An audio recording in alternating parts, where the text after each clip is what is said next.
Hey everybody, so it's January 7th, 2024, and this is the first snowstorm of the new year, 2024.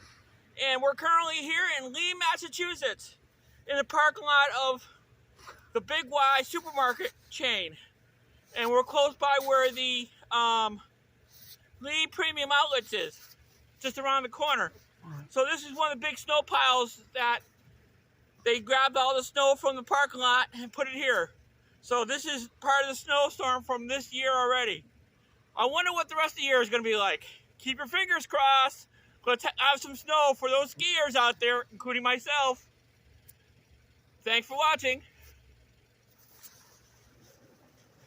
Steve, that's very inappropriate. What? This is the second time I've been able to get you. Okay. Bye, Steve. Thanks for watching. Bye, Steve.